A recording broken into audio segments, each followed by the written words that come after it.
Мысал қарастырайық. Бізге сурет берілген, рычаг, яғни ендік, ол С нүктесіне тіреліп тұр.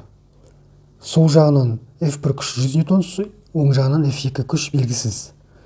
Бізде мұнда масштаб 1 сантиметр. F2-ні табайық. Сонымен F1 бізде 100 ньютон. D1 табайық. Ол сурет бойынша санайсыңдар. 1, 2, 3, 4, 5, 6, 7, 8, 9. 9 сантиметр. Мұнда біреу. D2 екінші ең 1 сантиметр. Табу керек екінші күш. Біздің формула тепе-теңдік F1 D1 F2 D2. Бұдан бізде бірінші күш 100 ньютон. Көбейтеміз. Хбж-ға айналдырғанда 109 метр. D2 101 метр. Бұдан F2 тапқанда 900 ньютон шығады.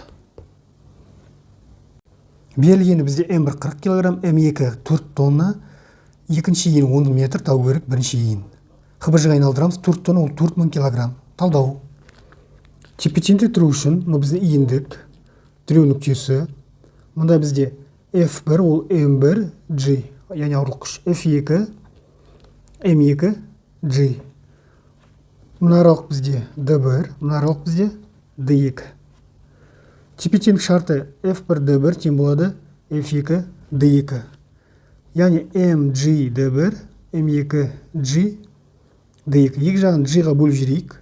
Сонда бізде M1 D1 M2 D2. Бұдан D1 табайық. M2 D2 бөлеміз M1. Біздің формула шықты.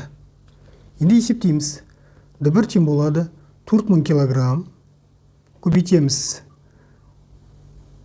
10 метр бөлеміз 40 кг. 4000 көбейтеміз 10, 40 000 40 бөлеміз 1000 метр шығады. Яғни қыз 1000 метр жерде отыру керек. Блоктар жүйесіне есеп қарастырайық.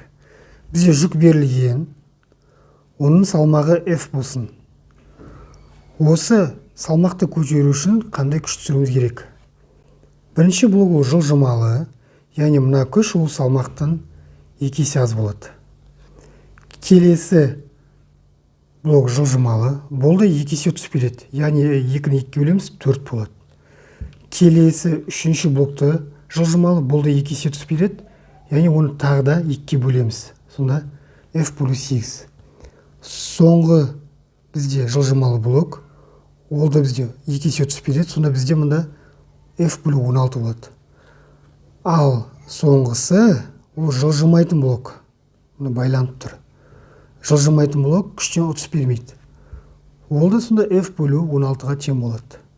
Яғни F күшті тарту үшін біз 16 есе аз күш жұмсаймыз. Көлбеу жазықтыққа есеп қарастырайық. Берілген суретте бізде жүк F күшпен тартып отыр. Жүктің салмағы 60 ньютон, көлбеу жазықтық ұзындығы 6 метр, биіктігі 2 метр. Оны есептеу үшін күштің салмаққа қатынасы биіктіктің ұзындыққа қатынасына тең. Бұдан күш табу үшін пропорциямен бұл көбейту болып барады. Көбейту H бөлу L. Біздің формула. Бұдан күш табамыз. Салмақ бізде 60 ньютон, биіктік 2 метр, ұзындық 6 метр. Метр қысқарады, 6 мен 60 қысқарады 10, сонда бізде 20 ньютон болады.